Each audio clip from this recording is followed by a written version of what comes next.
If you don't mind, Jim, trying to back me up with a recording on this. I'm going to do that right now. I am, I am ambitious to be a professional public speaker and leverage my, teaching the best class, the best finance and investments class in Colorado over at Regis. Okay, I think I'm recording. I watch myself to, well, I just set it to record. Okay. I don't remember if I set it to record to the cloud or to the, It's easier if you do it to the cloud, because won't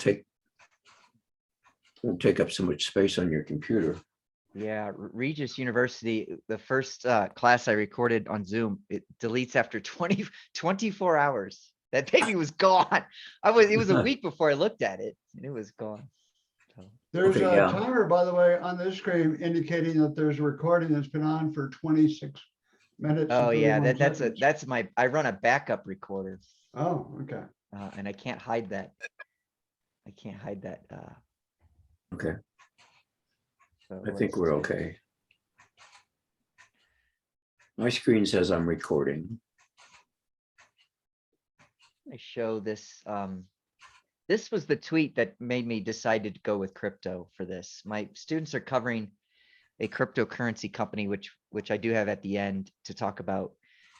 If you remember what my students do, they build a 20-page deep dive analysis on one publicly traded company that's headquartered in Colorado. And so there's a crypto company that's headquartered in Colorado, and it's called Riot Blockchain. And so I was thinking about doing it on some subject around that because that's what I'm already investigating, helping my students investigate. But I thought this quote here, this tweet that my brother retweeted, was fantastic. Crypto is funny and absurd. The characters are great. The behavior is quite brazen. And I'll talk about mostly what I have there is Elon Musk. The companies are a mess. Well, we're looking at the companies and it's hard to determine what's going on in that company. And I can tell you some things I think are messy. And then here it is. Journalists should realize they're working in a true crime genre. All of it told as a farce. We are definitely not doing financial advice. So I thought I was like, okay, this is exactly right. This is why I wanted to do Bitcoin and crypto today. So this, I'd like to talk about how finance education is transformative, and it's because that math is true, and you could build a relationship with your future self. And I wanted to, my other option for today was to talk about the biases, the cognitive biases that people have, because I think learning about that can be transformative about how bad we are, humans are at cognition. But I couldn't resist the lure of crypto. It's pulling me in. You might remember this picture from my last presentation on GameStop, how retail investors were going after the big guys. And when you start to look at crypto, we get really into the question about, you guys know this joke. There's two fish swimming by, and this older fish swims by and says, "Hey, kiddos, how's the water?" And they're like, "Fine." And then they swim away. And then one of the young fish turns to the other young fish and says, "What the hell is water?" So I thought, as you get into crypto, we start asking, you start thinking about what is money? What's going on in the economy? And so really my big question, and I don't, spoiler alert, don't think I got to a clean answer that can the government stop it, but I'm a lot closer to the fact that it seems like they're not going to be able to. That's so those are my driving thoughts here. I wanted to talk to you about the history of money and continentals during the, I thought that this was funny. Overprinting. Oh, we'll go back. Overprinting and British counterfeiting are what brought down the first US dollar, of course. This is a yap, a rye yap. That's a coin. That's a single coin that comes from, this is the Bank of Canada. They got it, but it's an island in the South Pacific that's their idea. This is their idea of currency. So I think that's hilarious. So we have to ask ourselves, what is money? It's really just these three things. It's a store of value and a medium of exchange. Well, the question is, are we in a speculative bubble with crypto for one? But then really, when you start to think about what is fiat currency and like how does it all work? You know, or the global order. I remember when I just first learned about what the national debt was of the United States. And someone's like, oh, it's okay. You don't have to worry about that. We're never going to pay that back. I was like, what on earth? How is that okay? And I had heard there's enough countries that owe us money that if they paid us, we could pay back our debt. And the whole thing is just this pile of debt that no one's ever going to pay back, all of it. Who knows how this is going to unwind? But we have some examples in history from Paul how. Krugman, that's his, that's one of the reasons I don't read the New York Times. What is it? He's a Nobel Prize winning economist by the name of Paul Krugman. Paul Krugman? Oh, yeah. Oh, yeah. And, he celebrates the idea that we can print our way out of almost any problem. And the problem is we're not printing enough. It's They call that modern monetary theory. modern monetary theory, yeah. Yeah. And I'll take one Krugerrand for everything that Paul Krugman has ever written. Whatever he advises, do the opposite. Yeah. He drives me nuts. Well, there was someone in this group who's a fan of didn't y'all did one before I joined the group. Y'all did one on modern monetary theory, right? I think that was Gordon that did that one. Yeah. Yeah, And I yeah. called him afterwards and had like I just heard that he had that conversation. I wasn't even part of it. And I called him and we talked and it's interesting. And I mean, I could go down a rabbit hole on inflation.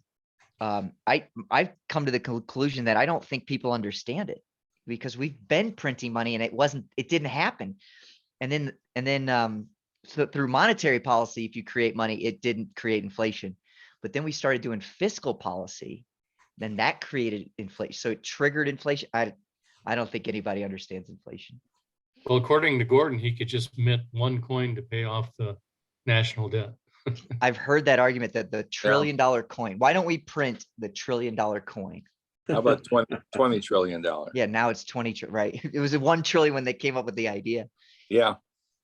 I did, and I recommend everybody go and watch my 20-minute, I call it a TED Talk. It wasn't that, but it was, I've given 3 of these speeches to this group, and it was the one that I was practicing the first time I gave a speech.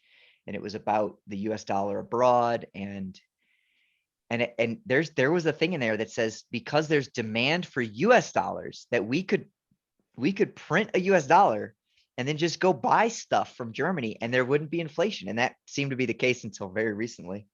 Mm-hmm. So crypto makes you think about what money is. But it's not just that, right? We're gonna talk about crypto, and we're gonna talk cryptocurrencies, and we're gonna talk about blockchain. Right. Those being 2 separate things. In my mind, they're 2 separate things, but the reason they're so convoluted is they were invented together at the same time.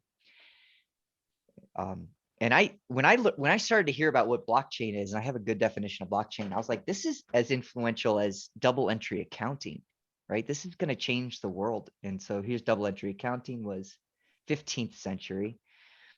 I like to think big, and I like to, I was a history major, and I graduated when we started to ask the question about, should we teach deep history? Meaning, should we teach from the Big Bang to the formation of the earth, to life on earth, to where humans are in earth? I always thought it was strange. It's still a mystery to me that Homo sapiens are here for 250,000 years.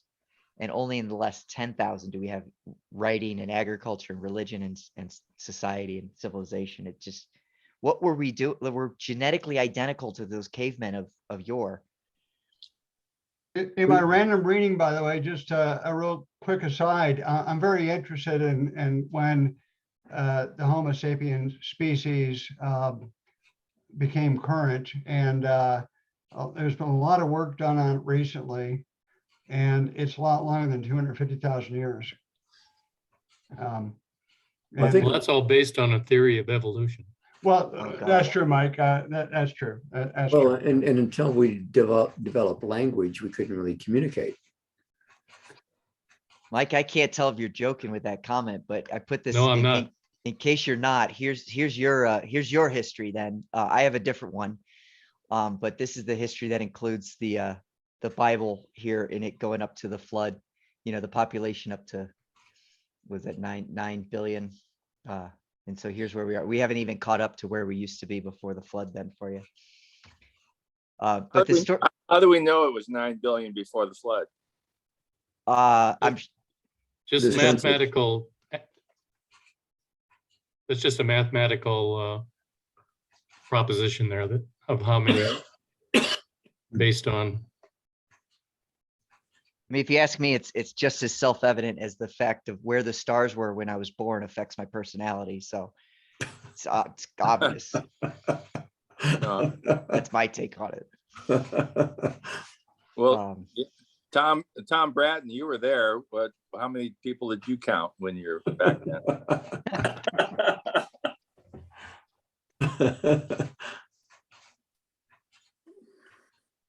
So Bitcoin was founded in 2007. This guy, we don't know who he is, right? Satoshi Nakamoto. There's a, fascinating.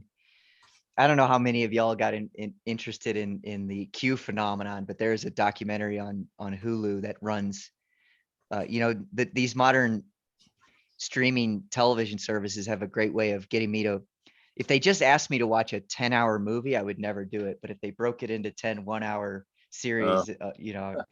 but there's a 10 one-hour series on the origin of Q, and I couldn't put it down. It's fascinating. And I'd like to see one on Satoshi Nakamoto here, because there's about, like 5 or 10 different people it could be that we think it might be. It might actually be a couple of people writing together and using using the fake name.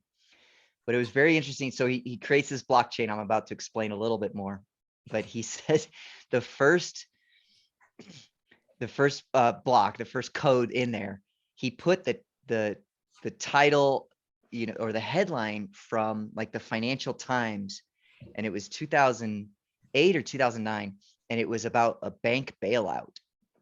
He was like, the British banks request, 800 or receive 800, another $800 million in the bailout. And so it's people took that as a political statement also on what he's doing here. So he invents blockchain and Bitcoin at the same time. It's one white paper, which any one of us can go read. But a blockchain is basically a distributed ledger. I've finally got some really good language on it here. I think it might show up in my report in my slides. It's public and unhackable, and that's it. It's a ledger. Just imagine a Google spreadsheet that everyone can see and no one can ruin. And what could you do with that? I'll tell you, the day I learned about this, I thought of my adventures in Nicaragua. And if you think about why is Central America so poor, and the answer is corruption. If you put property on a blockchain, and then all of a sudden the politicians can't just use an eraser and write their own name in on property. That might be, it really could be something great for the world. But who profits from that? Who benefits from that? Like why? So, we've been learning about blockchain for a decade now. I have, and there's still this sort of like, well, what's the use case that's profitable? And so you've heard me say that it can't be hacked. So I'll tell you, like, this is my financial education. I was told Enron, the nature of a public company is that there's too many eyes on it.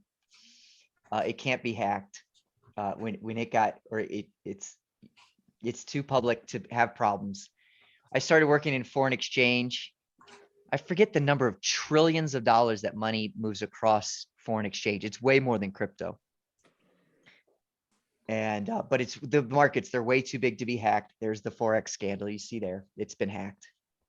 And LIBOR is the most important, it's like the Fed funds rate. There's two in the world that determine interest rates on the planet Earth. They're extremely important number. It's way too important. It can't be hacked. And then there's the scandal. So these are things I've lived through. So I've earned my skepticism on something not being able to be hacked.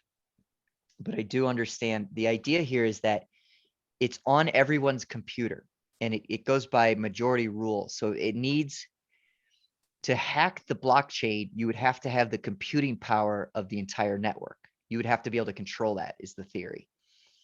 And so it is still, and I don't have an answer for you guys, I'm sorry, but every expert says it's too hard to hack. And that's for the Bitcoin blockchain we're talking about. I'm sure there are other smaller shitty blockchains. I mean, the five of us could have a blockchain that, just with our shared computers, and then maybe that one might be a little easier to hack when there's only 5 computers on it.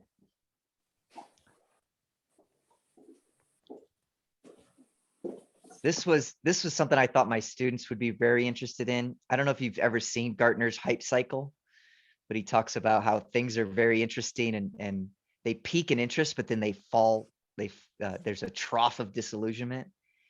And cryptocurrencies are over here in the slope of enlightenment. There's a place for this to end. Like there's a plateau where things become obsolete, like buggy whips and such. But I told my students, like, you guys are living in the future even more than me and my fellow older friends. But if I was living in the future, I'd make sure I understood what all these things were. Everything that's on here, but crypto's come along. It's not where it was 10 years ago, right? Like we tried to ignore it. I don't know if y'all tried to ignore it. I did too. It's ubiquitous now. Now it's too much, right? So here we are. This is a Super Bowl commercial with Matt Damon. I don't know if you remember that one. This was my favorite. I'm a huge fan of Curb Your Enthusiasm. Oh, This was another, and so they called it the Crypto Bowl because there were so many commercials for cryptocurrencies. This is the mayor of New York and the mayor of Miami, and they're arguing with each other. They're fighting over which city will be more crypto friendly, right? The mayor of New York, I remember when he said he wanted his first paycheck to be in crypto. But Miami is where they'll have it at the beginning of April. They have a Bitcoin conference. The fact that Bitcoin conference is as big as it is, and all these things I'm saying about it are part of the reason I think the government won't stop it. And here's our own governor, Jared Polis, telling the world that he wants Colorado to be the first digital state. I mean, it's so weird to hear, like, Wyoming is a great state for crypto. They're trying to be the best. Delaware is probably going to win because there's a reason that corporations are incorporated in Delaware as well. But Texas is big because of the very cheap energy that they have. Kurt, how can a state become more crypto friendly versus another state? That's a good question. I think it's I think it's energy policy for one, and I can say a little bit more about that. That's one. Here's one. Here's the other one, right? So here's one where it says, like, you can pay your Colorado state taxes. You can pay that in crypto. You can pay it in Bitcoins. What they're trying to do. They're not there yet because it still has to go. I mean, you still have to get, it doesn't make sense to me yet. It still has to go through US dollars on one end or the other, or both, actually. I just don't get it. I don't get Bitcoin at all. I'm I don't understand gonna why anybody would want it. I'll keep working you. I think I can, and the answer is,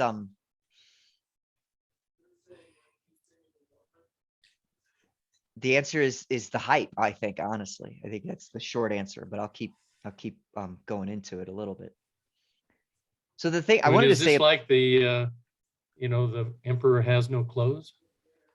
I have a tulip slide coming up here that it might be it. Well, here's the thing about the emperor not having clothes. I love that analogy because how many people have to believe in money to make it real?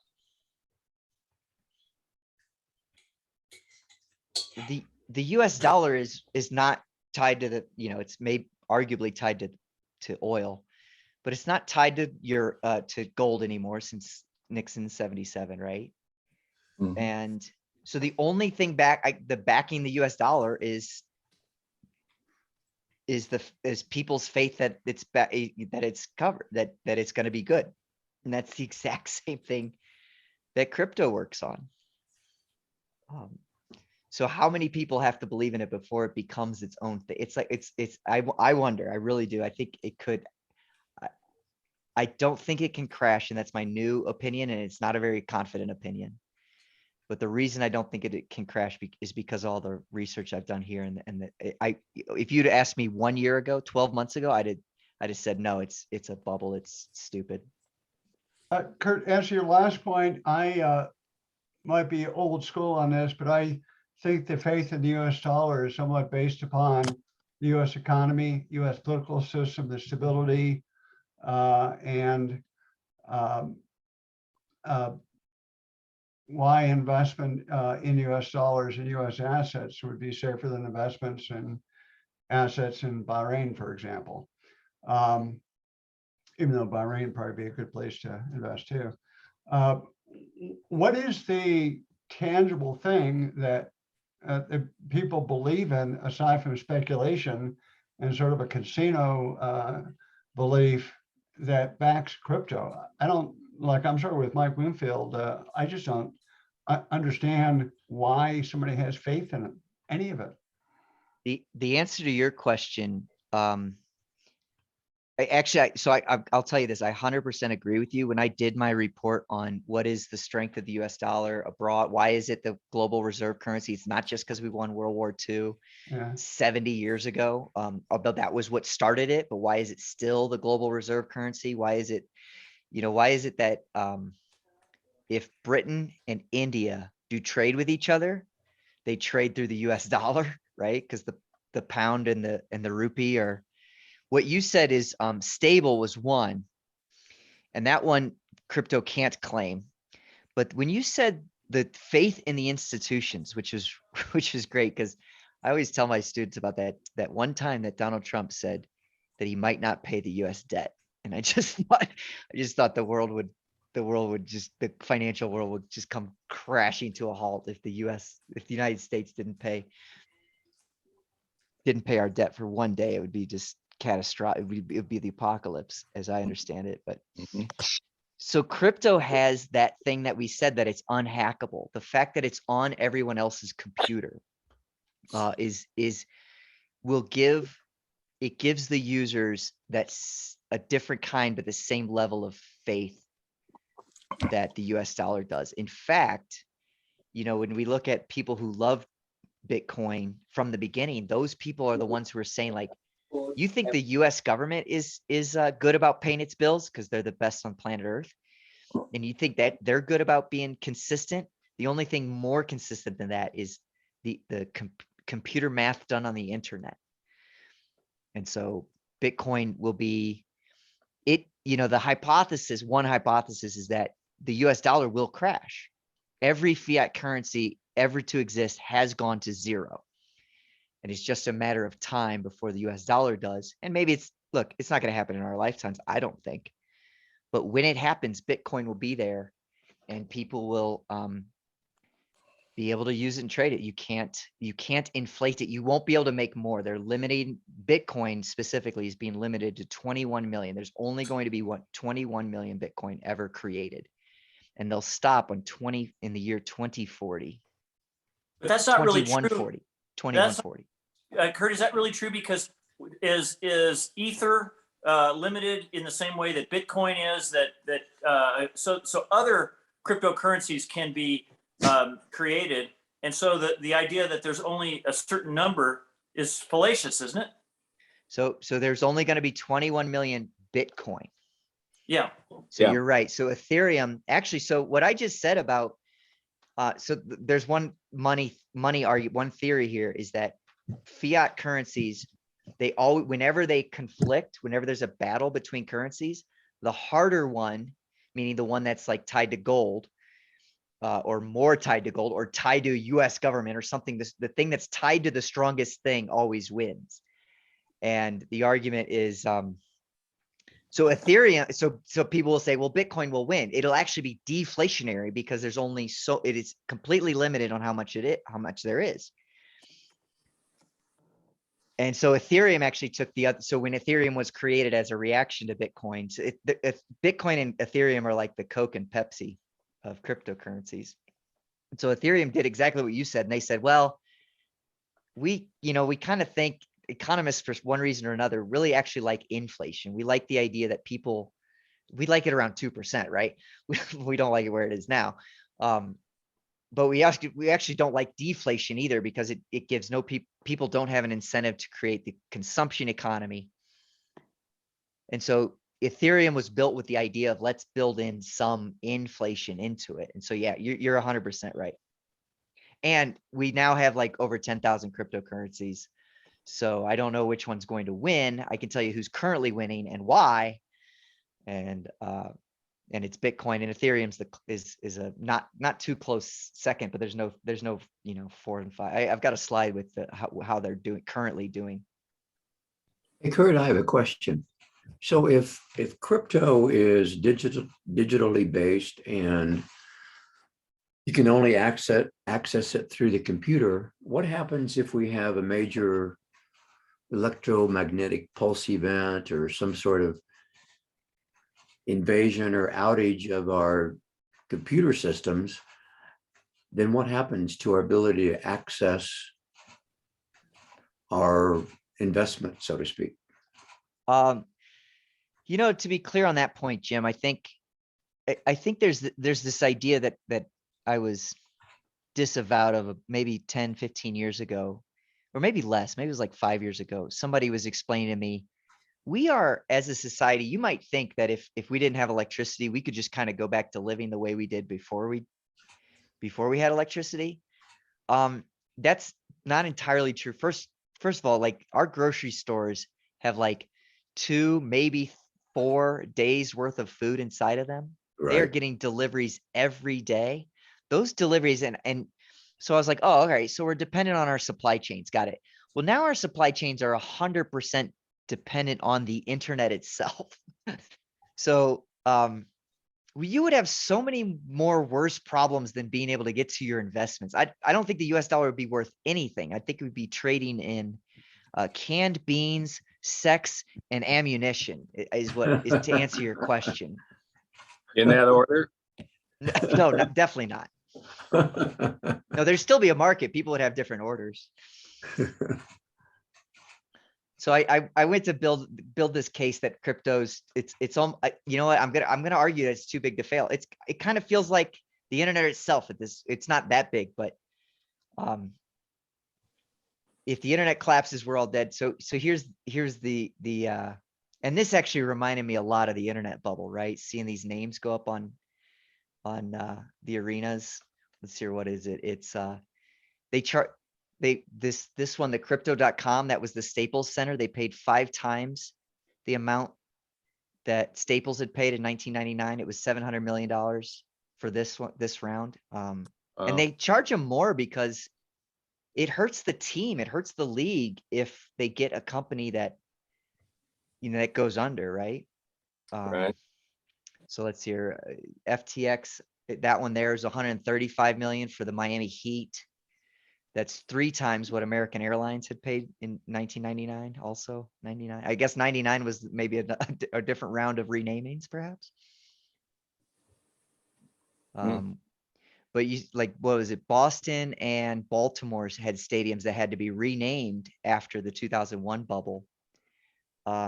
But they kind of referred, so crypto's still so new, and there's there's a lot of us out there who are super skeptical on it. So they have to pay a premium for these stadium names. And someone compared it to the tobacco premium, because cigarette makers had to pay extra because they've got a negative vibe, a negative brand also. So there's a thing that's come up also, like the technology around Bitcoin. I'm not trying to convince you guys to invest in Bitcoin. Definitely not trying to tell you to do that. or in cryptocurrency. Let me say that.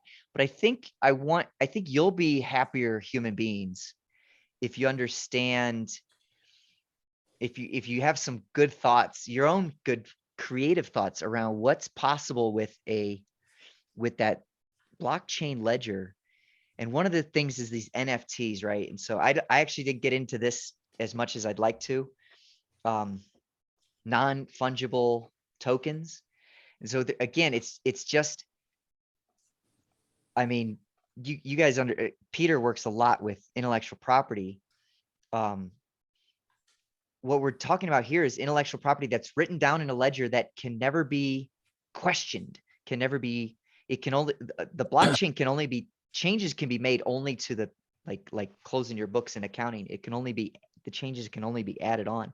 And so what people started doing was putting in the code that is behind digital images. So pictures now, and we're not talking about cryptocurrency at all. We're only talking about using blockchain, attaching that to digital pictures and having like a ledger of where that's written and who owns it, basically. So now we're talking about property rights.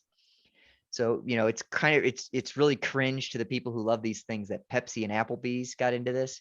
But Pepsi did, they did all these pictures of microphones. So Pepsi owns that picture of a microphone, and it's written on, actually this one, it was written on the Ethereum blockchain.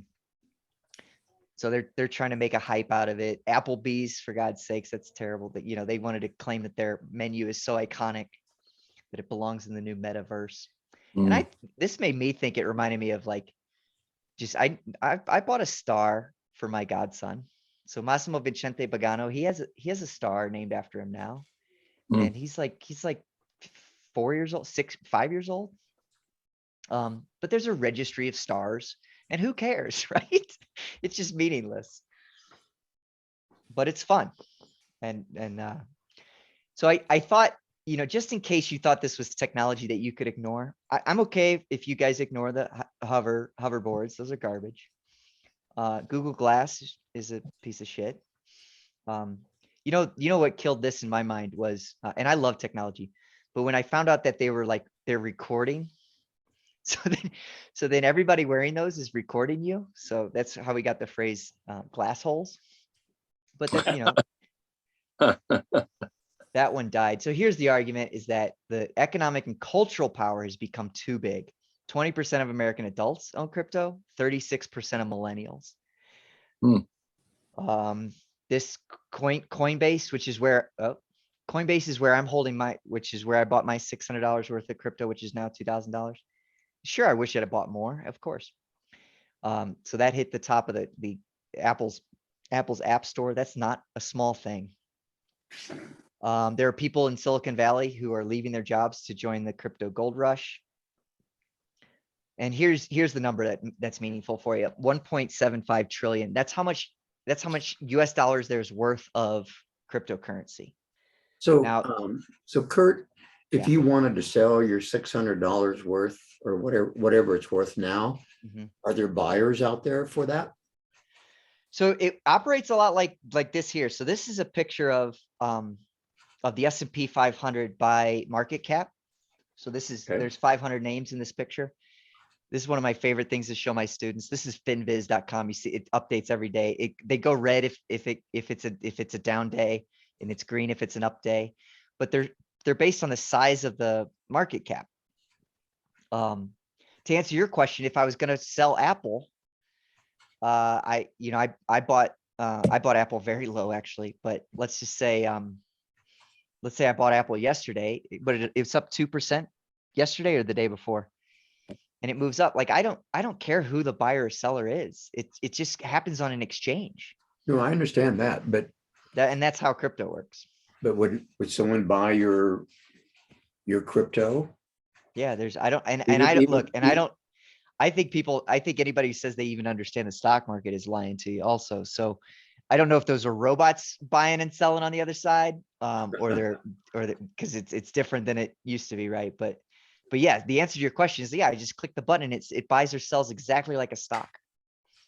And exactly like a stock, it would be like, if there's going to be some that are more liquid than others. these big ones are gonna be, infinitely liquid. So it happens, execution happens immediately. Did I answer your question? And who are Yes, those buyers? yes, thanks. I'm trying to figure out who, well, 20% of American adults are buyers or holders, right? That's a lot of people. I sort of have the same question. Uh, so the program that you're talking about is the clearinghouse or the exchange itself. It's not only a program, but you can buy and sell. And then who handles the cash? I mean, how does it work mechanically? Or is it Yeah. just a ledger transaction on some ledger which can't be changed, and the owners, the identity of the owners change. So there's no cash. But if you want dollars, that there would have to be cash. Right. So it worked a lot like my Robinhood app, which works a lot like my Fidelity app, which works a lot like my Fidelity account, where I wired money into my Fidelity account. Yeah. So for me, I went through Coinbase, and they're the biggest. So it's an exchange and it's a wallet. Okay, we'll talk about, I might say one more thing about wallets in this thing, but I sent US dollars from my Chase bank account. I sent $600 from a Chase bank account. And then now I click a button and it comes back into that Chase bank account. So it's if you go moving. negative though, is there a call function? Does it just take money from your Chase account? I mean, have you tied your Chase account to your crypto account, and profits and losses, almost like a margin account, stock exchange might be? It could, and it will, and it does. But in my case, I put $600 into one account and I bought something with it. Okay. And I don't see how that, it's actually a really good question, because I never thought about if it could go negative. I just don't see how Bitcoin, it could go to zero, but how could it possibly go negative? I can't comprehend that. I'm gonna have to do some thinking around that. But my account won't go negative because if it goes to zero, they shut it out. That would be my guess at an answer to that. But if it goes to zero, then you're out $600, right? Yeah, I'm out so yeah, that's negative 600 to me, but I Right. put it in one. It's just like an investment account. If it, It goes negative when there's run on the asset, and far more sellers than buyers.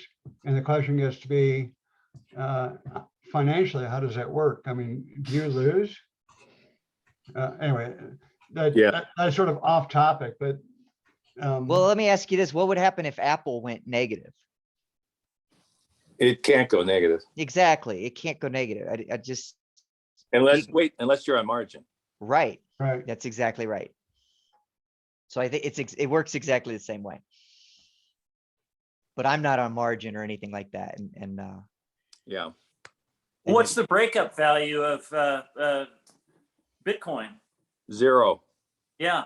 So at least with Apple, there's some breakup value. There's residual value.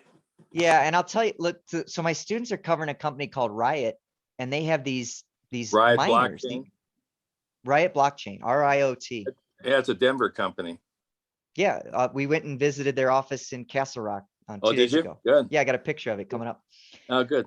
And well, they have these computers. I kept asking, like, they're buying these computers that do. All right, I gotta confess, I didn't prepare to talk about this, and I really should have. I did at one point buy, like, it was through a friend. It was 4 of us. We each put in $1,000, and we bought these mining rigs at that time. And I'll show you a picture of something very similar to that in a second. It was a milk crate with a graphics card in it, basically like a computer graphics card. And then it was just programmed to do the electronics of looking at the blockchain, solving problems for the blockchain. And then it writes into the ledger that if we've been awarded a Bitcoin. That's how the whole thing works. I didn't want to get too much into that with you guys, but we went through that. And then at the end of the day, like, we were just like, actually for us, the electricity costs were high, but the air conditioning costs to cool the house where this thing was built. And in my very last slide, is that I want to, I actually have a new idea for a business model that I'd like to try out, which is buying these machines and using that to heat my house and getting paid to heat my house. Which I That's think good. it might be, Good no, idea. I'm not, look, Good I'm not idea. at the forefront of this. Someone else is doing that, I promise you. And Hey, Kurt. to scale. Hey, Kurt, can you repeat the URL for this graphic where you can find it? Yeah, FINVIZ. FIN VIC. DIC. Yeah, VIC. VIZ is in zebra. Oh, ZIC. FinViz, like fin like financial, and then VIZ like visual. FinViz. Oh, .com. ZIB. Okay, thank you. And so what did we just say? We said there was 1.75 trillion in crypto. So I wanted to see, what does that mean to me? What does that mean to us? So here's how Google fits in the S&P 500, which is America's 85 largest companies, representing 95% of the world's wealth inside of public companies or something like that. Quite diversified by definition, and global, because US companies are international companies by nature. So that's kind of, that little square gives me an idea of how much crypto there is, and which is why I think it's actually kind of small relative to the US dollar. And that's that. I don't want to go too much into that, but I was I was thinking about this. Well, how does that compare to so how much is all this? Everything here is 40 trillion, by the way. So you can see that 1.9 inside Google there. The whole thing is 40 trillion. The US GDP in a year is 23 trillion. And just Bitcoin, which is the largest of the coins, is 800 billion. So I really wanted to, if you guys, everybody should have followed, and we should send back out Jim's, the visualization video, or it was an interactive chart with like how far the planets are from each other. Visualizing big numbers is its own game I'd like to spend some time in, but maybe not today. So I always thought, for my investment perspectives, in a gold rush, I would say, generally I would advise that you don't go mine gold. You buy a stock in the company that makes shovels, right? That's also, how on earth is a $203 shovel? Are you kidding me? What, this is, maybe these are inflationary times. So Intel makes, they're going to start making Bitcoin miners. So that might be a single stock play that you might be comfortable with, that's going to profit off of the Bitcoin. Even if you think they're Bitcoin idiots or lunatics, which a lot are, we can make money off of them by selling them these machines. And then this is what I was going to say. This is the company that that I would probably buy. I would buy this miner today if I think that's like $2,000, $6,000, something like that per miner. And it runs on electricity, it creates heat, and it generates cryptocurrency for you in the magic pixie dust. But so I was looking at this company and I was like, are they publicly traded? Because I'm talking about investing in them. And here's an article from 2018 that came up when I Google searched it, saying, oh, it's worth about 3 billion, that company. That's not small. That's not a small cap. That's a mid cap company. Yeah. And then that's 2018. 2021, that same company is at 50 billion. It's, at some point the bubble is so big, it's just weird. So let's take a transition to the cultural pieces around Bitcoin. There's, I put on the left here, it's saving the world, and I put on the right, it's all a scam. And so there are people who think that if you can get, I love this idea, and I need to think through, I want to think through it more with y'all sometime, that if humanity had success separating church and state, and I've had way too much intimate dealings with the church side of that, but humanity got better because we put boundaries around those things. And if we were able to put a boundary around the state and the economy, would that really liberate the world in a good way? And so people think that that's what crypto can do. And so here's Jack Dorsey saying it's going to usher in a world of peace. The scam side says it's environmental killing. I told you it runs off of electricity. Most electricity is dirty. Even the clean stuff is dirty. It'll probably crash the economy. It's a bunch of grifters selling to greedy people, and we should outlaw it. And then here's a fun one. I was surprised when Donald Trump got elected, and he was, well, I think Donald Trump was surprised when Donald Trump got elected.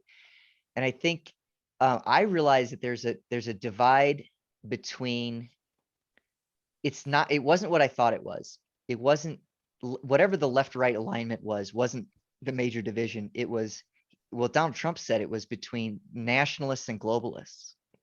And I was like, oh, that's a new way to think about what divides the world. And I realized in America that it really started to look like whether you're from the city or from the country. And so, but here's an argument that whether you're pro crypto or anti crypto might be the new divide.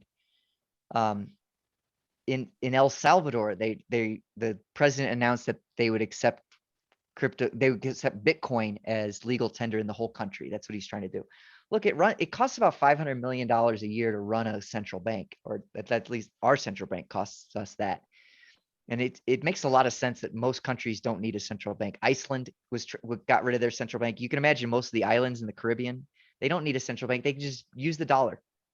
Or how about this? Use crypto. I always said, people would ask me for 10 years, people were like, Kurt, you're a finance professor. What do you think of crypto? And I said, it's meaningless until until one country claims it as their national currency. And I think that's happening in El Salvador. It's not perfect because the IMF sure as heck is not going to accept Bitcoin. You still got to pay your bills in US dollars.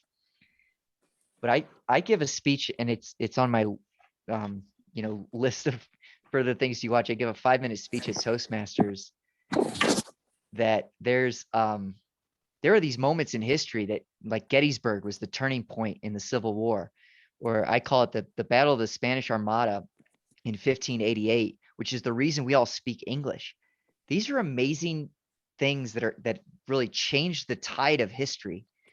I think that El Salvador picking up Bitcoin might be one of them. They're trying to build an entire city based on Bitcoin. I don't know how that works, but it's on the side of a volcano. So I think they're using the electricity from the geothermal electricity to do the mining.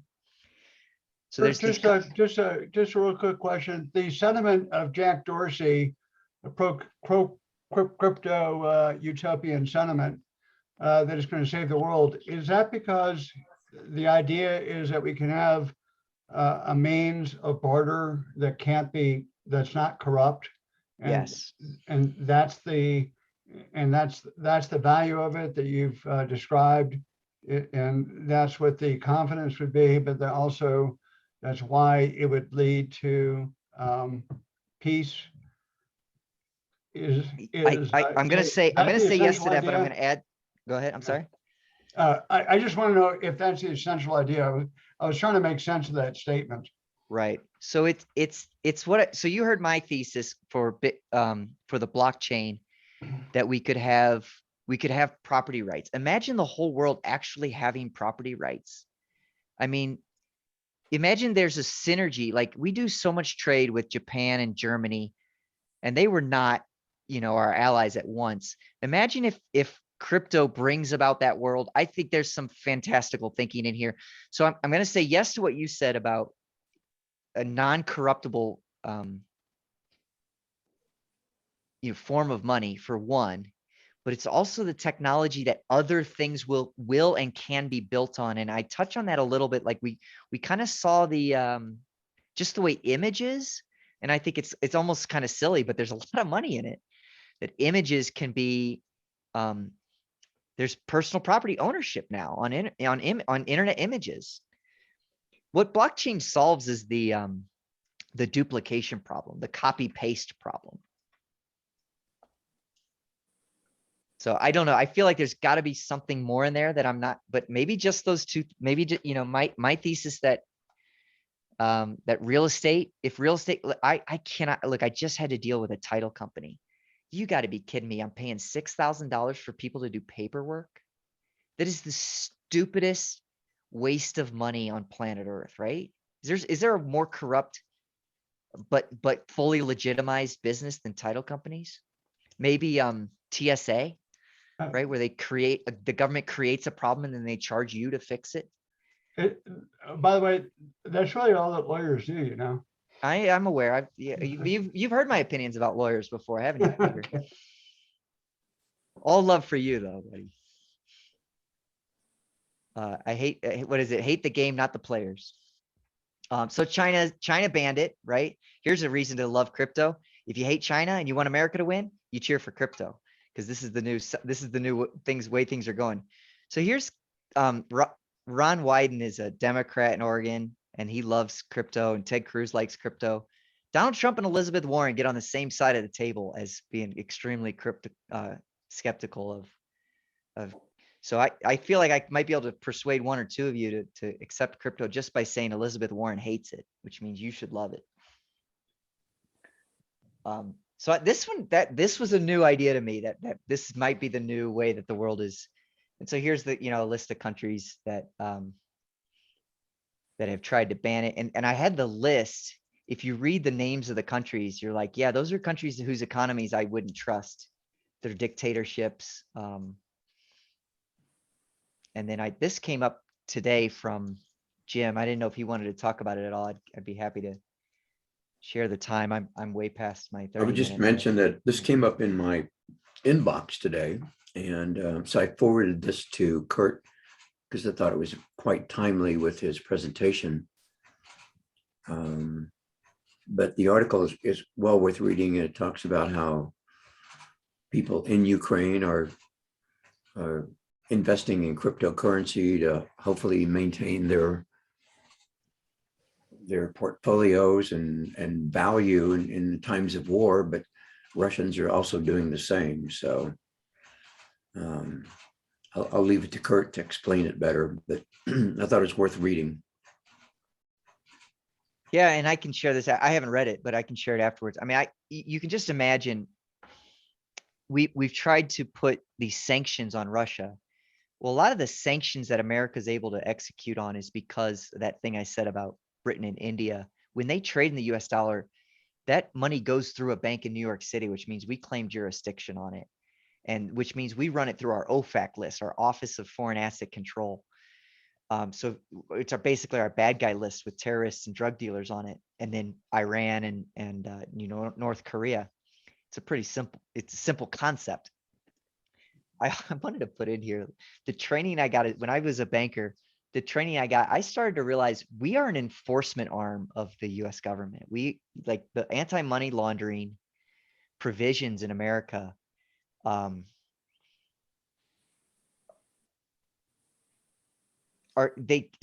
crypto can get around that. It's just as like if India and Russia, they actually are trading oil in one or the other currencies. And so this is going to hurt America if the Bitcoin dream comes to fruition, where some crypto is used as a medium for exchange. It's really not. It's I don't have the numbers on me, but the daily amount, the daily amount is you might think it's really high, but it's so low compared to the Forex markets. But it's outside the reach of American banks, and American banks are nothing more than an extension of the long arm of the law. And so in the Ukraine, I don't know how that's helping them. I know, people are, like you said, maybe it's holding value better than their currency for one, and that's helping the people. Number two is that I don't know how much Russia influence has over the Ukrainian banks, but it's probably not zero. And then on the other side, it's obvious for me to see how Putin and his oligarchs are staying out of the international financial system by using crypto. So I'm looking forward to read it, but I haven't read that one yet. So there is this idea that crypto is good for criminals, for the things I just said. It's a side note, but I really enjoy the idea that I don't know if you know this, but a thing of Tide is $10, and because it's always $10, and because Tide is so, And this speaks to what Peter and I are talking about. Like, it's the consistency, it's brand, it's the belief in the system, it's the stability of the system that that Tide is these Tide jugs that are always $10, that those have become currency for drug dealers around America and the world. And here's one, you know, this is from January of this year. We're seeing $14 billion in crypto crime.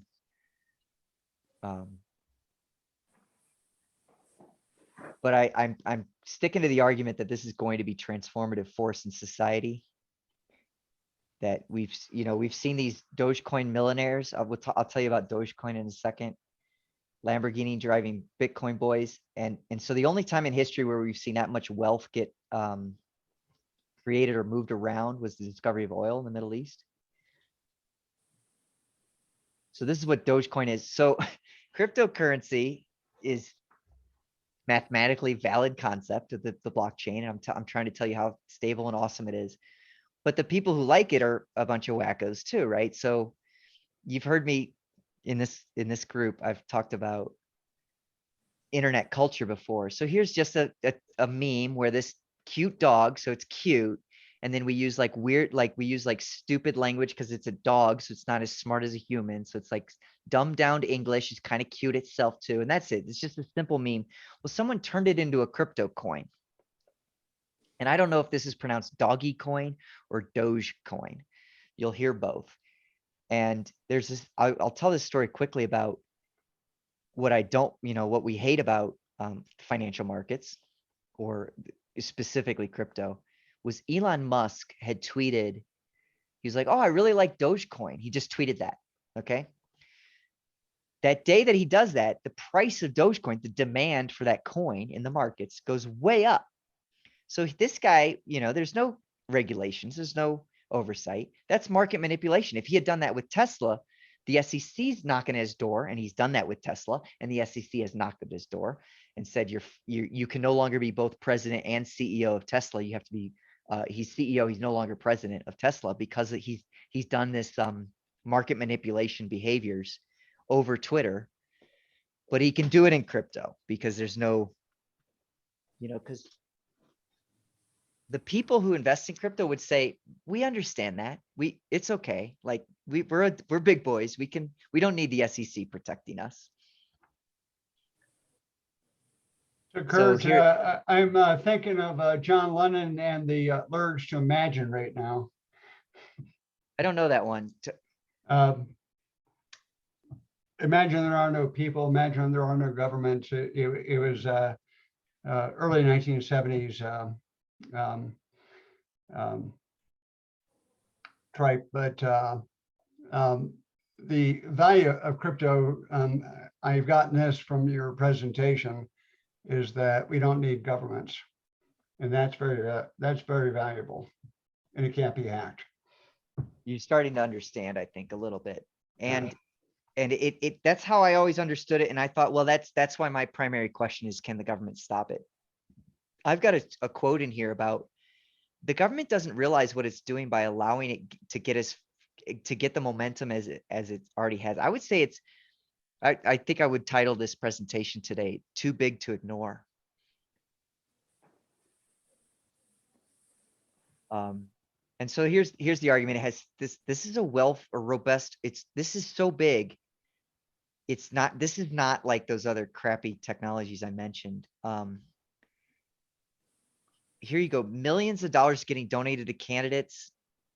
PACs are forming around this. People buying islands with it, of course, and trying to build utopias. I've seen that. It's not just another weird internet phenomenon. It's an organized technological movement armed with powerful tools and hordes of wealthy true believers whose goal is nothing less than total economic and political revolution. So it's kind of it's going to get interesting. And I asked myself the question, is it tulips? I don't know if you guys know this story, but I'm missing a graphic here. It was 17th century. The first recorded bubble was of tulips in Amsterdam, and people were buying tulips just because they thought it would go up in value. And that is what's happening with crypto right now. It's not used for much else. So I would argue that understanding crypto is the best way so we went through like transformations, but it's going to be disruptive. So people will compare this to social media. I'll ask you this. Do you think social media has been destructive?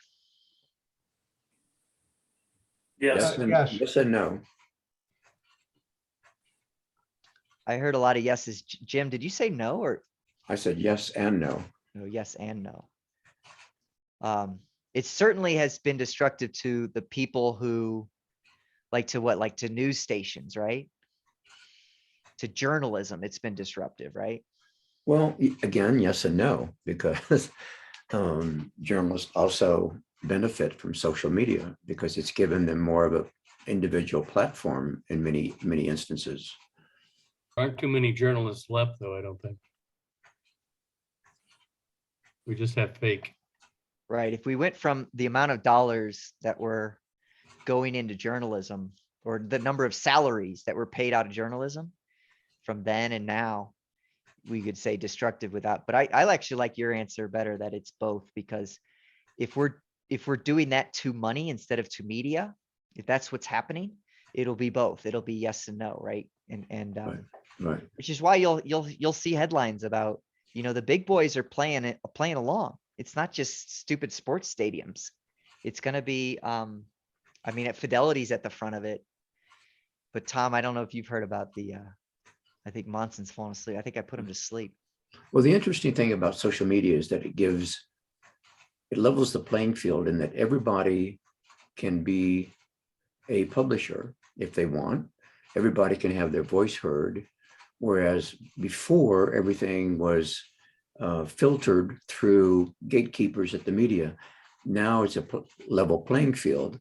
However, it's gotten to the point where it's also destructive in that people are oftentimes using it to be negative with all kinds of institutions and individuals, which before social media, people didn't have the ability to do that.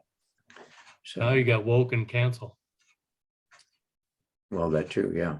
So the very thing that is positive about social media is also the primary negative, is that people are anonymous. And I can see the greater mirror of that in terms of a barter system or cryptocurrency, then I think it's very negative on the American culture. But And there really are gatekeepers in social media. I mean, go ask the New York Post yeah, whether there are gatekeepers on social media. When you have a legitimate story and it can't be published, there definitely are gatekeepers that amplify or deplatform you based on their viewpoint. So it's failed in its mission to give everyone a voice, I think. Well, I think you're right. And, you take somebody like Babylon Bee who does satire, and gatekeepers are not locking them out. yeah, Dorsey did a great job as a gatekeeper. Yeah, they did. Who's his replacement? Prod or something like that? I'm not sure. from India? I'm so far away from Twitter, it's ridiculous. I'm unfortunately getting old. I'm not yet blind, and I'm becoming more conservative, which is difficult to imagine. But I'm sort of going the way my dog went when it became old. I'm just starting to bark and bite anything that comes close. Well, at least we still know what a woman is, right? We That's don't have true. to be a biologist to. That is true. Well, that was a really hard question. I mean, Yeah, it was. I thought that was racist to ask that question. I heard that woman that was, complaining about the man that's the swimmer that's swimming Yeah. with the women. Yeah. And some guy said to her, well, are you a biologist? And she says, I'm not a vet, but I know what a dog is. Nice. Nice. Kurt, my last question gets to be, the state of Colorado, you made the comment about 5 minutes ago that crypto is not highly useful right now, but may become in the future. The state of Colorado actually will accept taxes right now in crypto. And I suppose you have to convert it to dollars at a certain trade date. But what if the federal government, and this might be a flight of fancy, but if the US government accepted crypto for taxes, wouldn't that all by itself turn into a universal means of barter? And wouldn't that be a fairly powerful thing for US government to do? Or would that be because it's it can't be hacked, so you can't use money laundering ideas to oppose that idea? Well, the US What do you government, think? the United What do you States think? benefits so strongly from the US dollar being in the position it's in. Yeah, Um, crypto's it's, a threat. and if we look at the history of money, right, like, or the history of the US dollar, it starts with, I think of the Civil War, I think of, I want to say 800 different banks in the United States were making their own currencies. Yeah. Because that's why they're called banknotes today, as well as just think about, look, I'm from Louisiana, the land of Dixie by definition. So the Dix was $10 in French, right? Is DIX is 10 in French. And so the $10 French Louisiana paper note is the reason that region's named Dixie. But after the Civil War, the US feds, the Union feds were like, look, we got power. Let's simplify some things here. And so they made it illegal to use anything else for barter than the US dollar. So the US government, to me, seems like they've got this strong incentive to not let crypto be a thing. And yet here I am telling you, it's kind of too late for them, because at this Right. point, if they try to crack down on crypto, they've got not just voters and influence, and they've got it's like when we were done with the Revolutionary War and we were like, well, let's free the slaves. Well, we can't afford to pay the slave holders, the slave owners, we can't afford to pay them for their loss of that asset. And so now it's like, what can the government do that could hurt the value of crypto so much that people wouldn't try to sue the government and say, you've hurt my personal property? But let's say the US government, just hypothetically, I don't know anything about the politics of it, but under the theory that you can't put your finger in a dike and withhold the waters of the North Sea. And so the US government were to follow the lead of the state of Colorado and allow US taxpayers to pay taxes in crypto. Just I'm as saying an they option, what would happen? won't. I'll tell you what they'll do before that. I think you're right. I think the price of crypto would go up, because that would legitimize it, and people would start to demand it. Right. People in this room who think it's magic pixie dust, who I don't disagree with. But then all of a sudden the legitimization of that would be tremendous. And I they've would done buy Bitcoin immediately. right. And you'd try to buy it as quick as you could, because Right. that people would, and you also know the other reasons to have Bitcoin now, some of them. And so all of a sudden, what I'm telling you is that the US government would never do that. What they'll do instead is they'll say, look, we've made our own Bitcoin. It's called the US dollar coin, the USD coin. I think there is a USD coin. And this is what China's done with they're trying to make a digital yuan. And just like you said about the fact that it's a ledger that's immutable like that makes it infinitely traceable to people also. I mean, if you're anonymous when you get into it, then you're safe, or you're fine from privacy reasons.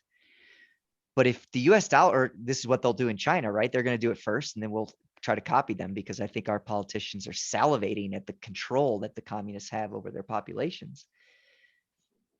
And so we'll see. Like I said, if you try to open up a bank account in America, the KYC is know your customer.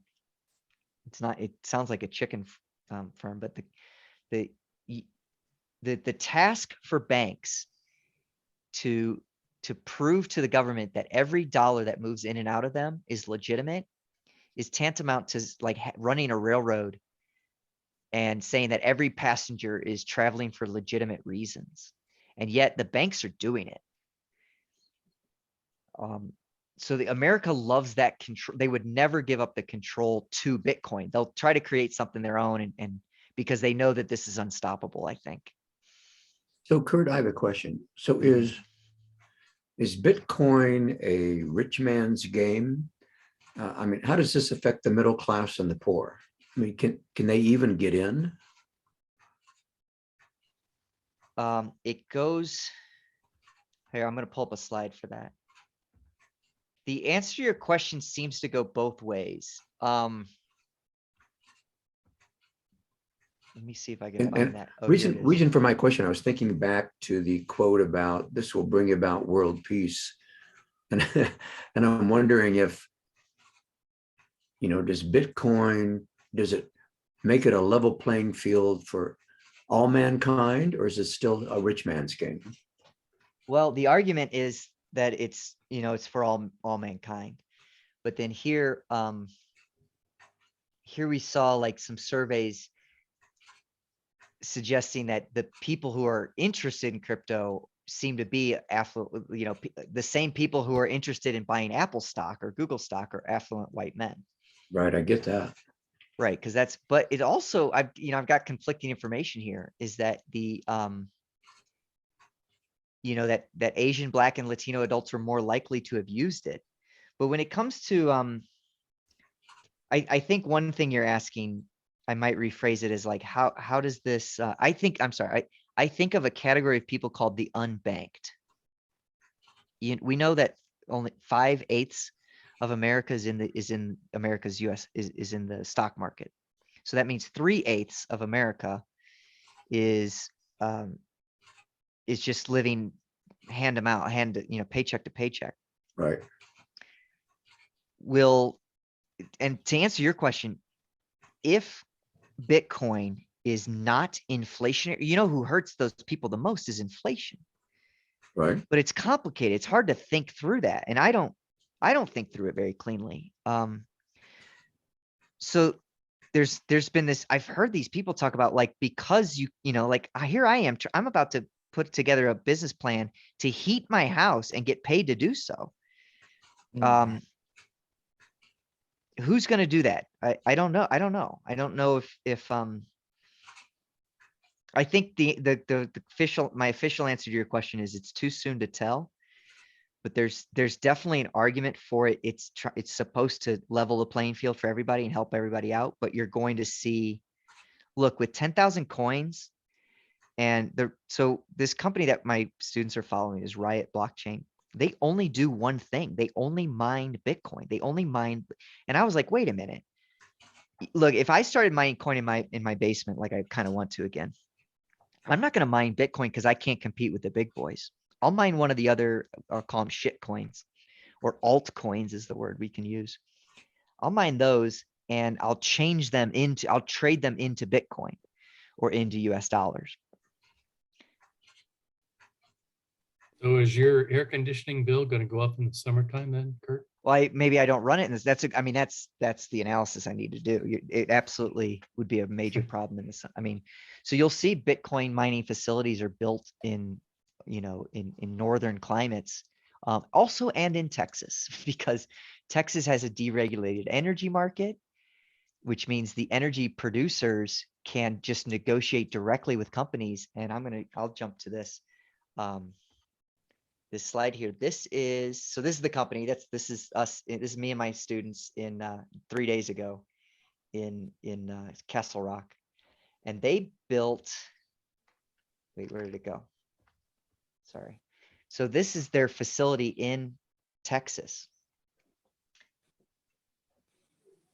and so they've got a contract with the utility there that says if the price of electricity goes up to a certain, amount, then the government will pay Riot, because that's just how the contract's written. It's financially, it makes sense. but it also like closes it. It also, so Riot will go offline and stop using electricity. When and we all know the Texas grid has had problems with weather. So when the Texas grid needs Riot to go offline, they go offline. Let me try another one here. Let me try to put it another way. This, That's a for- beautiful idea, by the way. I like that. It's very much like selling airspace. exactly. And I probably would have to understand, I probably understand this, and then I'd have to go understand how you sell out airspace, but it makes sense, right? It creates a new market. Well, here, think of it this way. See that forest in the background there? There are solar and wind providers that have gone to this company, this Bitcoin mining company, and said, Yeah. let's do a prepaid contract. And then that's their financing. Then they can build the solar fields because this mining company knows that they're going to buy give them the money. So it's really interesting what this is doing to the world. Called power purchase agreements, and that's the primary form of financing in all sorts of alternative energy fields. Because I've written them. Yeah, we should, it might be a little late in my class now, but we should have you come in and explain that to us, because I don't think the students understand. I mean, they understand the basic concept that I just outlaid, that if you have prepaid money, that's financing.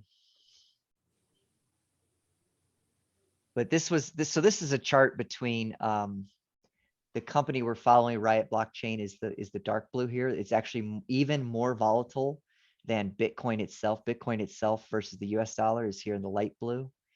I don't know if you guys can see my mouse. I assume you can. But the S&P 500, which is considered volatile compared to US Treasury bonds, right? It's here in purple, and it looks pretty darn steady and stable. This is my 1 year chart.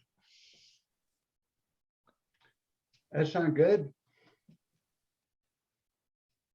Most of my slides now are text, and there's some really good ideas in here.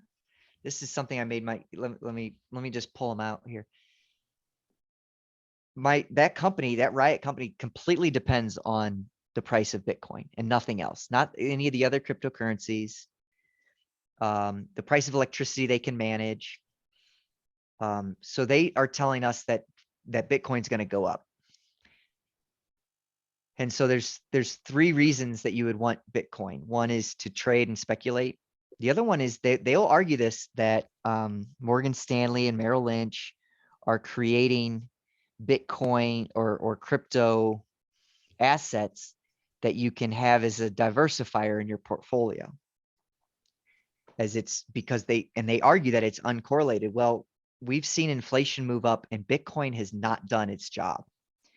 I don't know how gold is performing, but when there's inflation, people like to go into gold or we thought crypto, but crypto seems to be more correlated to the stock market than that argument would make sense for.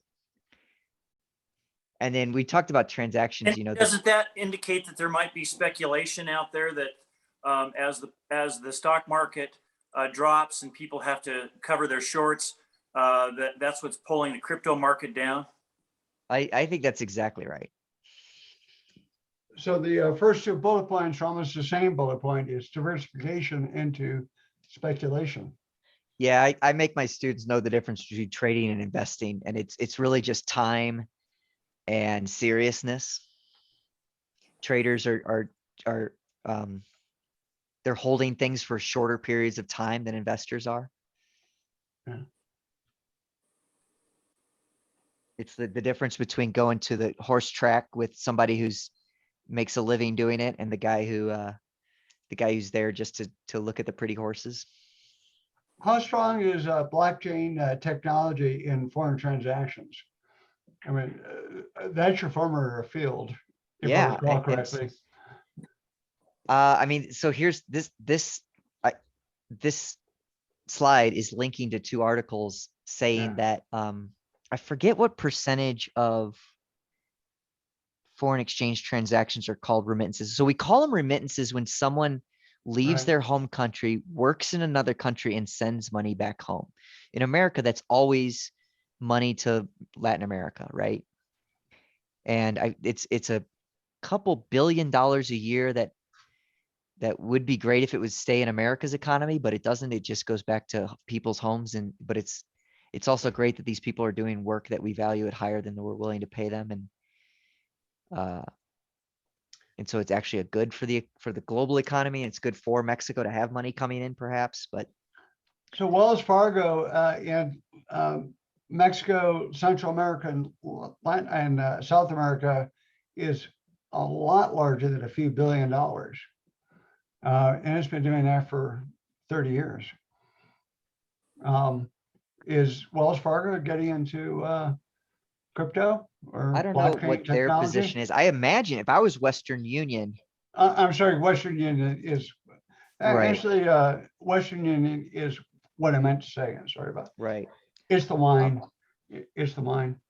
If I was Western Union, if I had Western Union stock, I would be sending the executives the case study on Kodak not getting into digital, Right. right? Or GM not getting into electric cars, or it just seems to me like, God, they're gonna fucking hate this, or they're gonna win it, right? Like those are kind of their choices.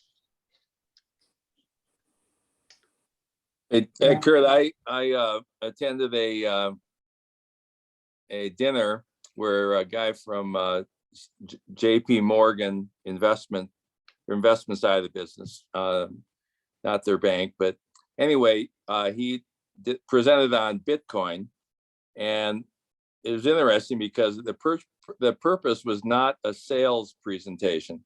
They were not trying to sell us a product. They were just trying to give us some information similar to what you're doing on Bitcoin. And his comment was that the bank uses the fundamentals of building it, the blockchain. They use that to follow cash and keep track of clients and keep track of relationships. But he said Bitcoin is not a store of value. And he said, if you invest in it, you should expect at some point it might be worth zero.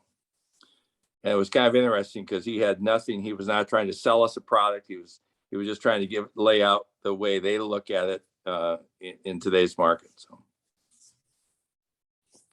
Yeah, I've just changed my mind in the past, 2 months that it could go to zero. Like it's to me, it's like Apple stock. It's as big as Google stock. At least crypto is. Bitcoin itself, yeah. I mean, it could go to a couple thousand. I mean, it could really hurt investors.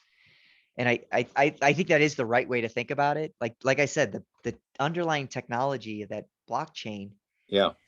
I've never heard of triple entry accounting, but I'm reading up on it because it seems like it's a better way to do accounting than double entry, and the blockchain is going to make it viable.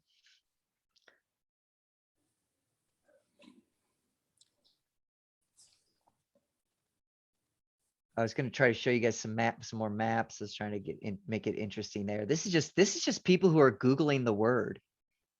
What words are being Googled.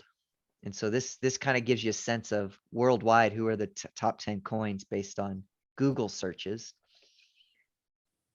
Yeah, here's your which Bitcoin countries. There's I'm calling it El Bitcoinador. I think that's funny. I coined it, so I'm just going with that.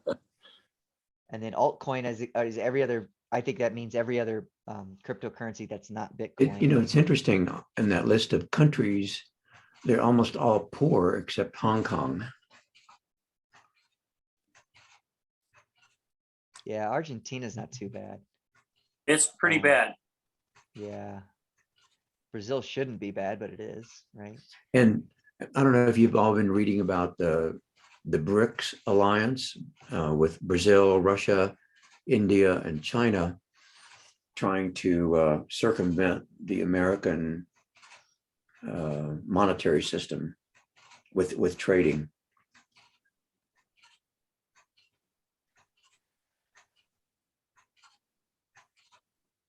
Yeah, I can't tell you why those alliances always seem to collapse.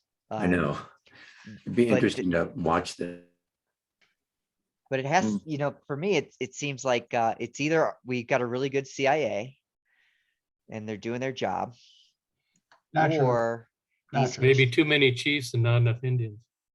yeah, there's these shithole countries that don't actually follow rule of law, can't keep shit together. Like, yeah, that makes sense to me also. And again, that goes back, I mean, Peter nailed it when he said it's the faith in the political systems, the you go to these other countries, you go to El Salvador, they can't imagine that. First of all, there's no difference between the military and the police, right? And then there's no, like, they can't imagine that one part of the government could sue another part of the government. They just don't have, they're like, oh no, we're all the same. It's I spent the summer of 1981 in Ecuador. My brother at the time was a college professor, and he was having one of his grand summers down in Ecuador. And the country had just gone through a revolution, and there were 21 political parties. And I was in Guayaquil, which is truly a third world city, and walking around and saw the building for the Communist Party of Ecuador. And it had 50 caliber machine guns and concertina wire around the roof. Hmm. Think about our country versus something that's as unstable as anything I've ever even read about. That was Ecuador in 1981. Wow. I was in kindergarten then. I just can't imagine that. What, that you Really? were in kindergarten? Well, I was my 3 years old. my brother brought me down when I was 4. Yeah. Oh, you're my age. Yeah. Yeah. Well, Kurt, this is really fascinating, and it's It's good stuff.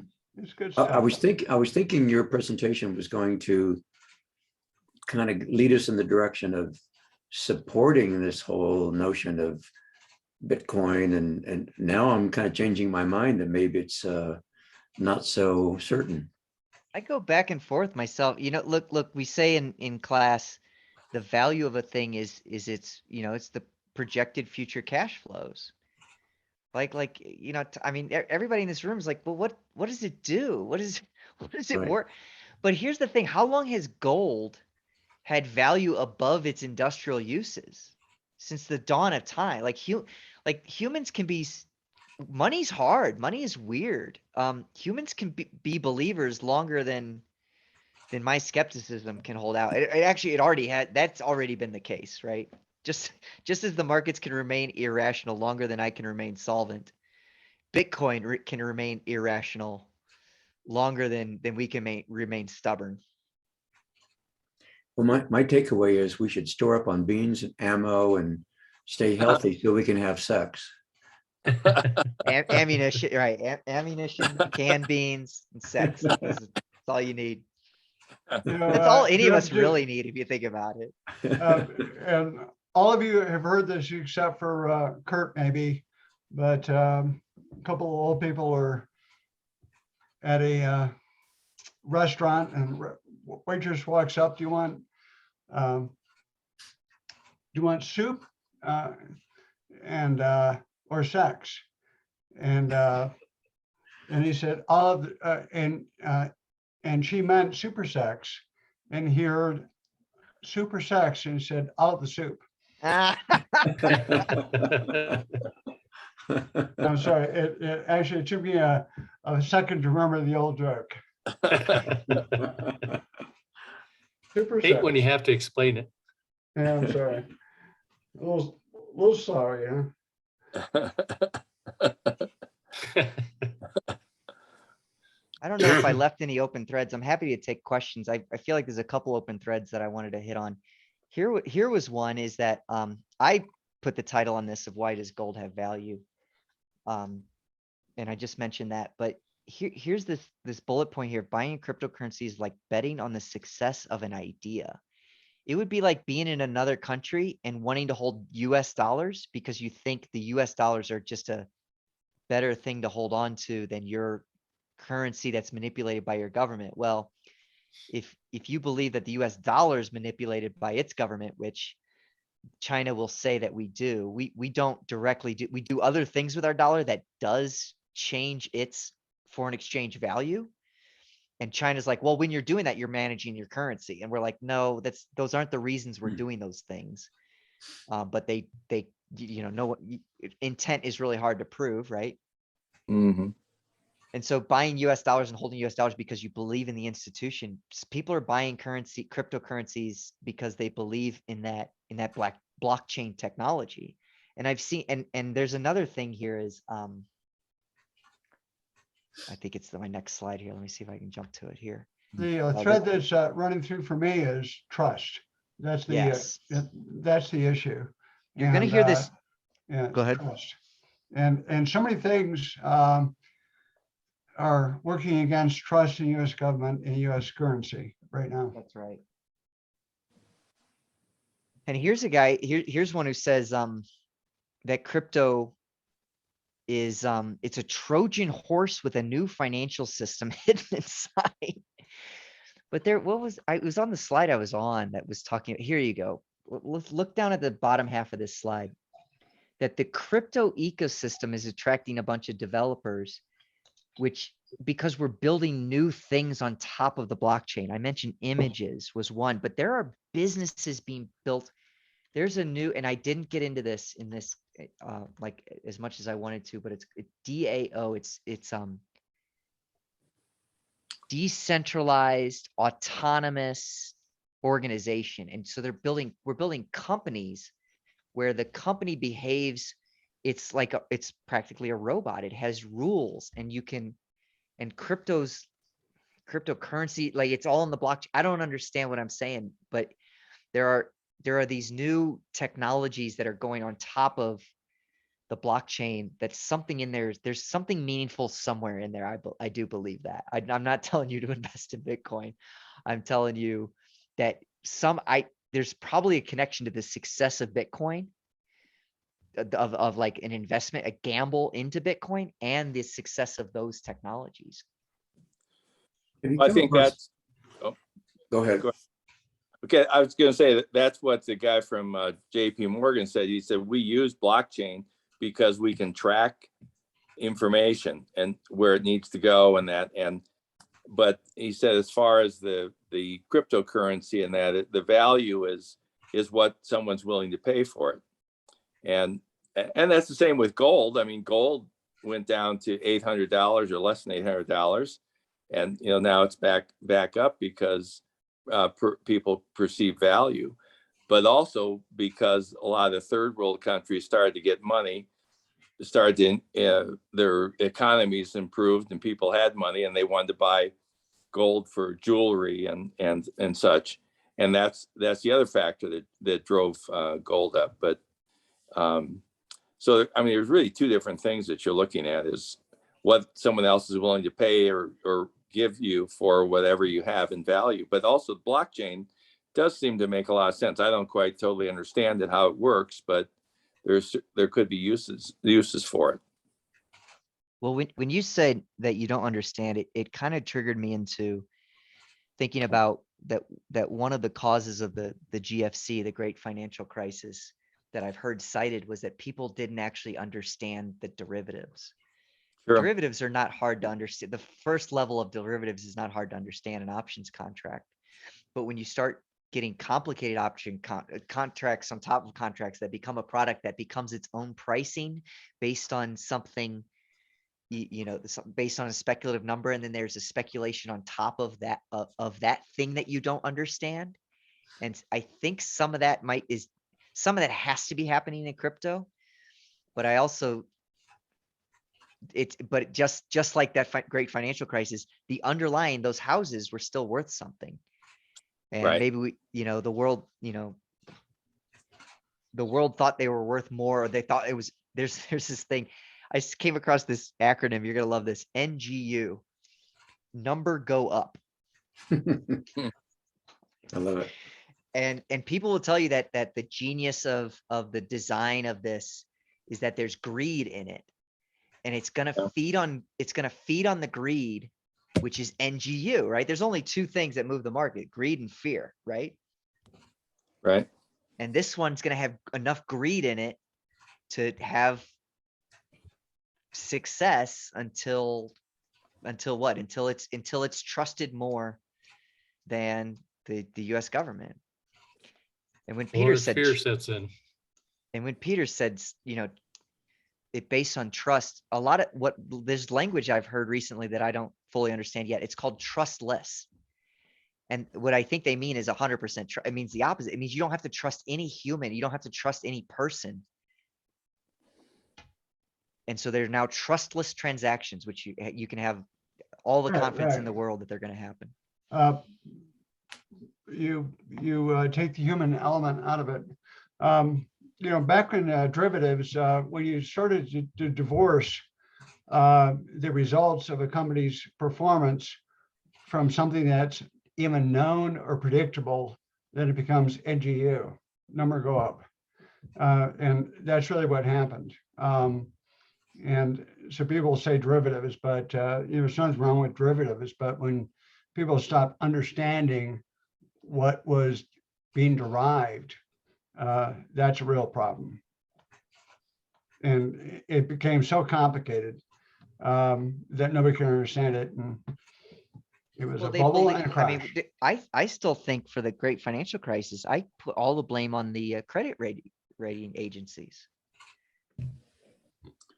That's their job. That's the definition of their job. And you know what happened? So we lost trust in the financial system at that time, right? And I understand that like the US government said, we're not going to use these credit rating agencies anymore. We're going to make our own.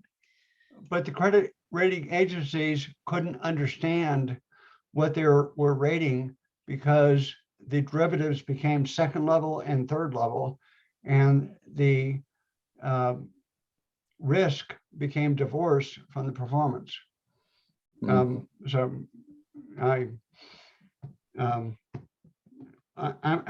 and it actually came right back.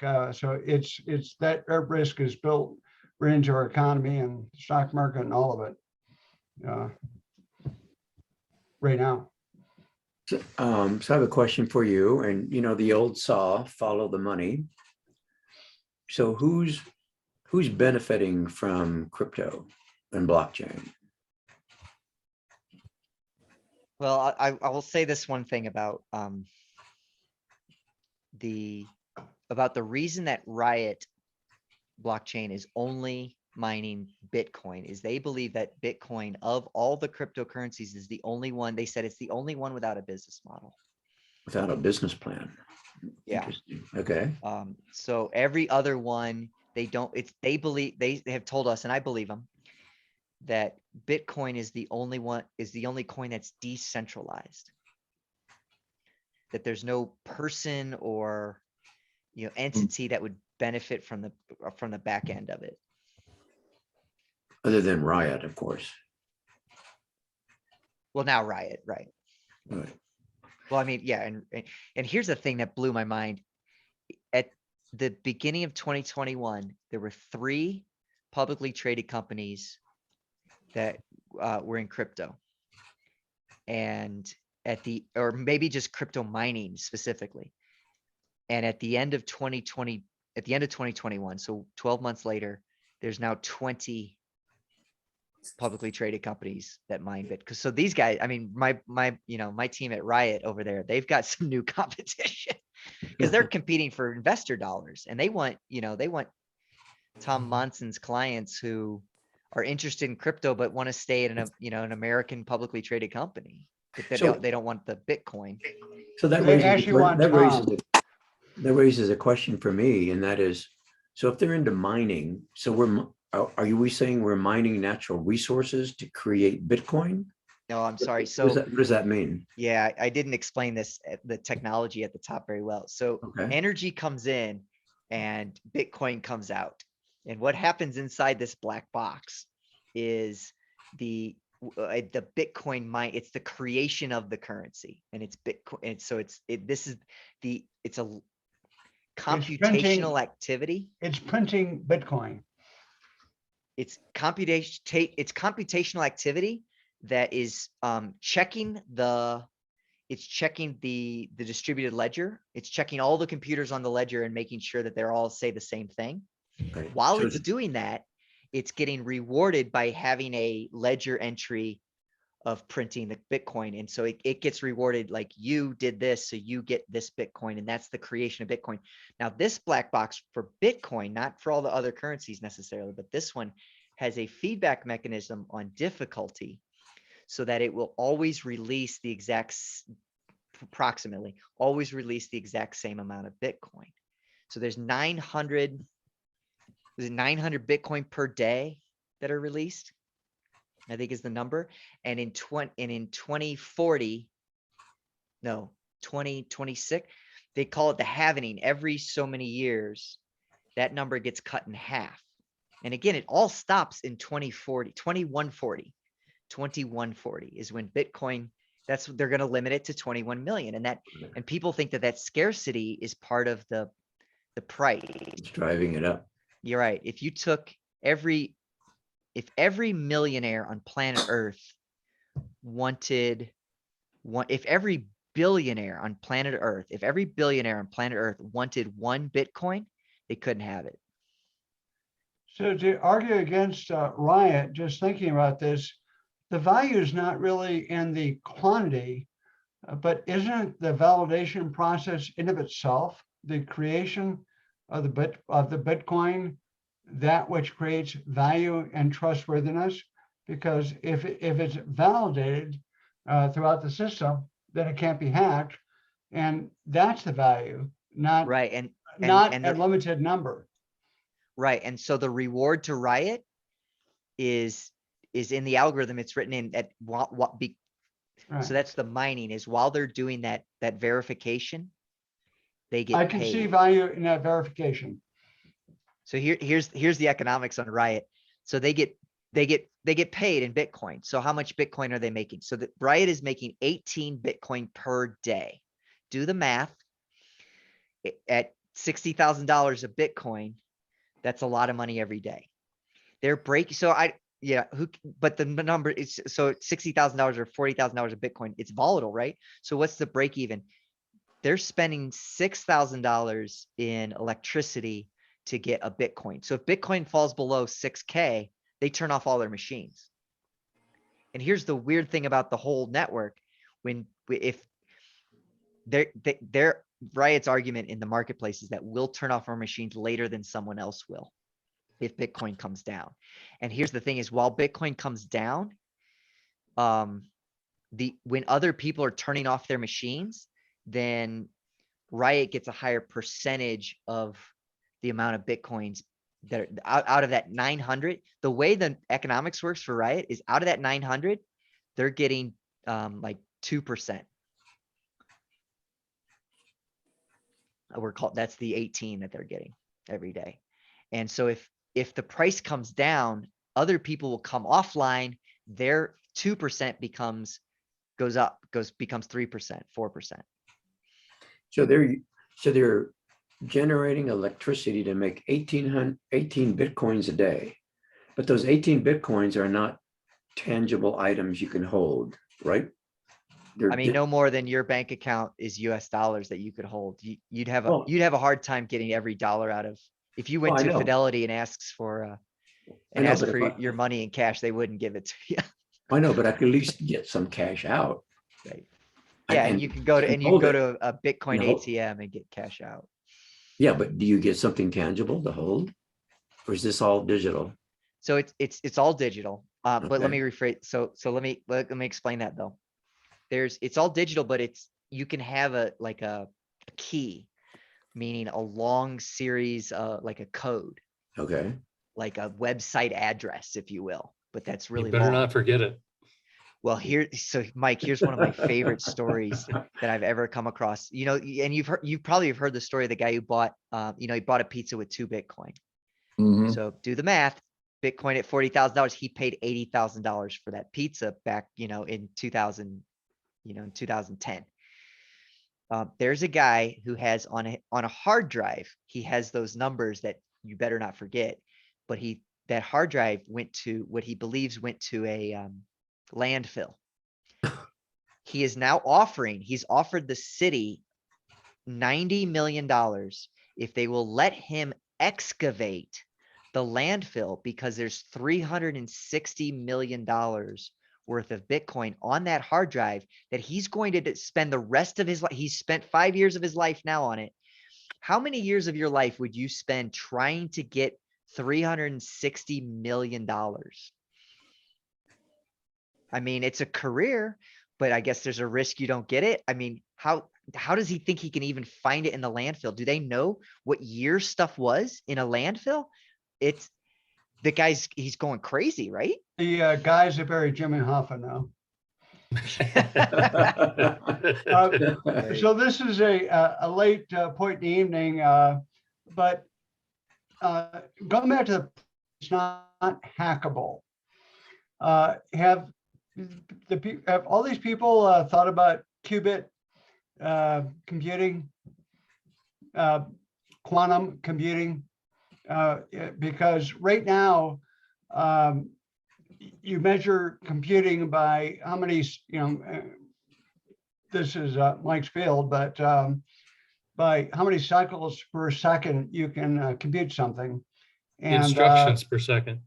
right, and IBM will sell you right now a 50 qubit computer, and people in labs can build a 200 qubit computer, and that's a lot of computing power, because it's a different type of computing, and it seems to me that it's quite adept at exactly this problem, at hacking the problem. So I'm just curious. I'm worried about 256 bit security. Most of the economy is based on that. That can easily be defeated by the kind of computing power that I'm talking about, or that I think might be possible, or perhaps is possible. So let's say in 5 years from now, what if it's all a ghost? What if it's a joke? Meaning that all this, that this could be hacked by really big computing power. Yeah, you saw my slide that basically said never say never. Yeah. I'm actually really surprised I came across nothing. That question that you've asked, I've written it down, and here's the thing I'd like to do before we leave is I'd like to ask y'all just what are your questions about this, and I'll continue to research out of my own interest, but I like your questions. I wrote down Jim's questions about what's our take on people in poverty for one, and then I'm putting this as number 2 is like where's the intersection between quantum computing and Bitcoin. So it is very surprising to me that I haven't come across it. Number 1, to me, quantum computing feels a little bit like a few things. One of the, like, let's call it fusion energy, where it's always 10 years away. It's a real thing. Yeah, it's a real thing, and it's always 10 years away. And it's been a real thing 10 years away since before you were born, Peter. Like, I mean, back in 1979. I think But, it's here right now. It's not. It's not. It's not here right now. I've got electricity running in my house, and it's not running off of fusion. 0% of my electricity I'm in my not talking house. about fusion. I'm talking about quantum computing. Right. Yeah. So yeah. So it's going to be closer. And like you said, 5 years. So I've got my students, and we're talking about like this. It's really weird to think about 2140 when Bitcoin stopped, because we were like, well, look, we understand how the miners are checking the network, and their incentive is the reward of Bitcoin. They're gifted Bitcoin just written on the ledger. So what happens in 2140, or what happens tomorrow when people realize that in 2140 it all goes to hell or that stops, well, there's an answer for it because you'll get transaction fees instead of rewards for checking the network. So there will always be miners, if you will, even though they're not mining rewards in Bitcoin, they're mining for fees. But I just thought, like, we have a hard time. It's real challenging, Peter, to think about the difference between 5 years from now and 10 years from now, like, or even like 1 year from now. Especially this pandemic has really kind of opened me up to that a little bit. But you look 5 years back, and if you go 10 years back, there wasn't an iPhone, right? Or I guess that's 15 years now. I don't know why I'm not hearing about quantum computing and because the word crypto came from, it used to be short for cryptography. And now it's short for cryptocurrency.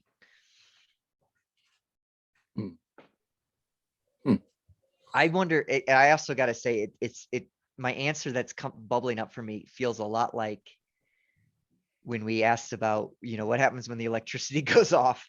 It's like, well, there's going to be a lot worse problems. So Peter, you tell me, like, if we're on a 56-bit security on planet Earth and a quantum computer makes that invalid tomorrow, how bad are other things besides cryptocurrency? That's a good point. I'm actually worried about the other things. Right. I'm worried about. And I haven't read about quantum computing actually for about 5 years, but 5 years ago, I read a bunch about it and it scared the hell out of me. And then 5 years went by and nothing happened. Well, I wasn't scared in a 5-year horizon. But look, Peter, It's still scared the heck out of me. I'll have something to say about that the next time we meet in a month Well, from now. I'm just a tourist here, but I wonder about that.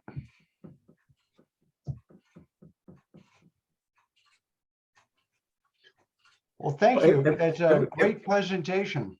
Yeah, Peter, everything will be okay because we're going to be a global world order. And so New. It'll be new. Right? A new everything world will be order. fine. I'm kind of curious about that. Isn't that inevitable?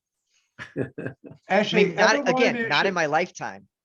every one of you should sign up to be one of my kids, and I will pay your rent or your mortgage. I'll give you And Okay. half of all the and- Bitcoin I make after I've doubled. whatever money you create, you can buy.